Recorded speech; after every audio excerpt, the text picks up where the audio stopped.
This is our deep dive from the evaluation team of the First Two Network.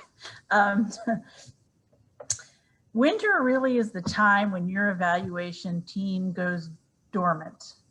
We are not, I would say, fully hibernating, but we are taking a planned pause. We do not do as much data collection in the winter as we do during the other 3 seasons or quarters of the year. But like I said, that doesn't mean we're completely out of the picture, showing up for these meetings, for example, that sort of thing.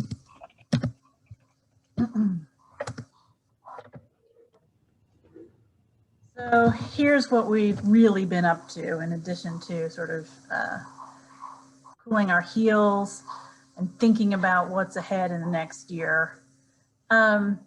We tried to contribute some to dissemination. We contributed to the SPUR article, which you just learned was accepted with pending minor revisions, which is really great. And then the evaluation team drafted and submitted an article to the American Journal of Evaluation, which this may not mean much in the broader scheme of anything, but it is the premier evaluation journal of the United States. And the article that we submitted is, it falls in the category of essay. And essays are often reflections on the experience of practicing evaluation. We're focusing on our use of a framework for evaluating systems change and reflecting on how it helped us and maybe how we could have applied it more fruitfully. And sort of we're speaking to other evaluators so that they can think about using this framework themselves in their own work. So we submitted that in early January. Another thing that we did was we recorded our first ever evaluation podcast episode with student leader Josiah Baker as our producer, and it was a great experience. And if you have a chance to work with students on any kind of collaboration, I highly recommend it. It has been one of the highlights of my work with you all. So that is now complete. It is, it was, I think I saw it show up in the newsletter that went out in celebration of Martin Luther King Jr. Day. So please enjoy it. We have 2 more planned. We're doing the recordings later this month, and then Josiah will do the post-production on it. So we're really excited about these. They're small, they're digestible, they're intended to be brief bites of evaluation findings. So nothing that won't, make you gag or feel like we're making you eat something healthy or something like that.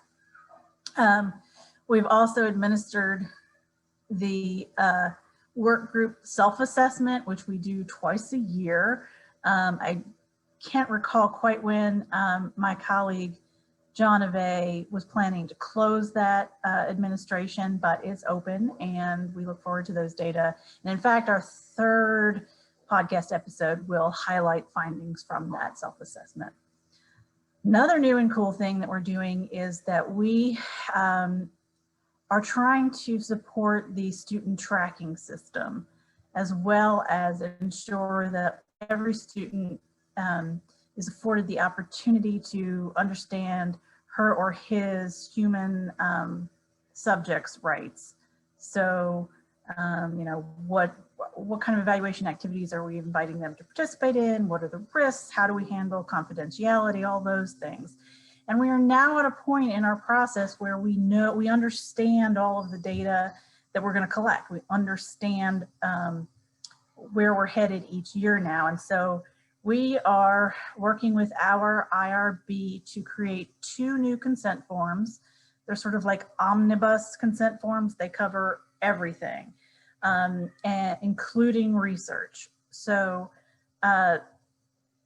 we don't anticipate any problems. We've had an early conversation with the IRB chair. She was very amenable. I think that it's going to streamline a whole bunch of things and make everybody's lives easier in this one small regard, but we're headed in a good direction there.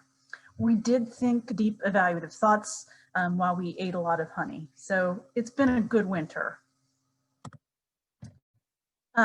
What is ahead? Well, we understand spring is coming. That's rumor, and it seems to usually come around. So we're excited about that. And then we head into a season of pretty intensive data collection, which will include things that'll be familiar to you.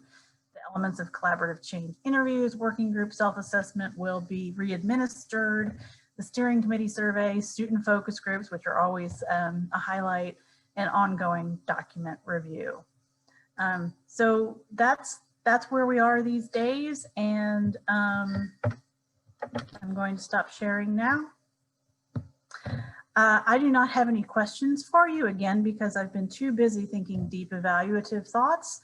But if you have any questions, requests, concerns, issues, now might be a time for you to bring them up, and I can either answer now or confab with the evaluation team and get back to you. I have a question, Caitlin.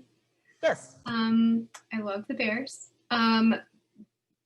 But I know, like, we struggled kind of with reminding our working group, and Jonavay did let me know, like, hey, do you want me to keep it open longer? And we did, and I just don't know how many people actually did it. Is there a way to check, or is it worth doing another blast?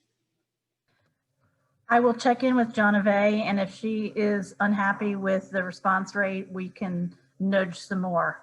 That's another evaluation skill that they don't teach you in your graduate program, how to be a nudge, but we got it down now. We got that. Awesome. Yeah. Thanks, Catherine. Caitlin, I have a question for you. I'm just thinking a lot. I found myself thinking a lot in the last couple of weeks about the ways in which we talk about it. And Suanne often says, like, when you're doing your report, think about how has this changed institutional practices or thinking within the way that you do business within your institution. I don't know that there's really I think about that when I'm like, oh, well, these are the people that I have contact with in the network, but do we have some way of capturing that? Even if we don't formally have that, I'd be interested to know sort of what your take from watching the network grow over time, how much of that is at play?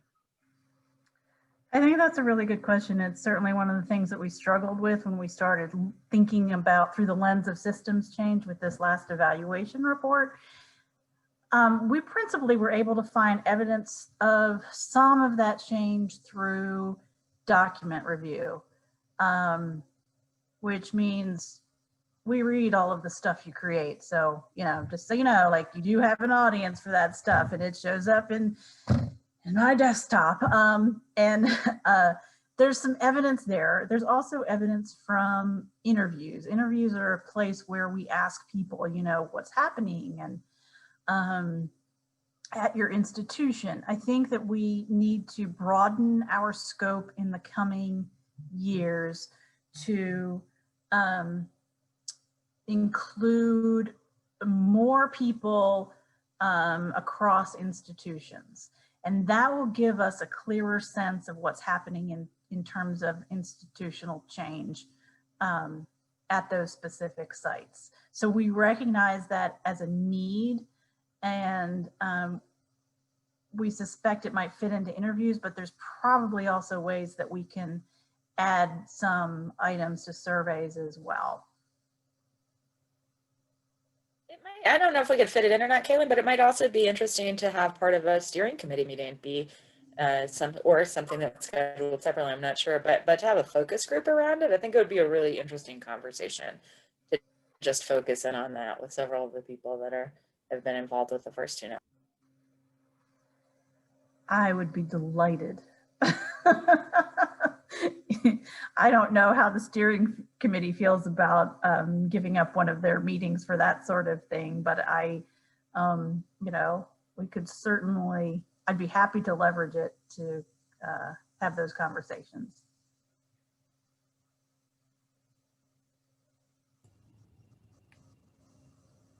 Caitlin, I know that you look at, when you're writing annual report, you take a look at artifacts like quarterly reports and all that sort of thing.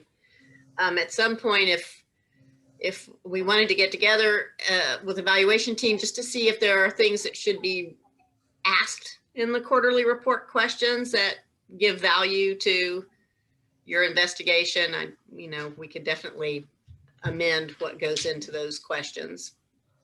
I think that's a fantastic idea. And if you ever want to bend any of your reporting requirements towards evaluative ends, I'm all for it. I will not fight you on that one.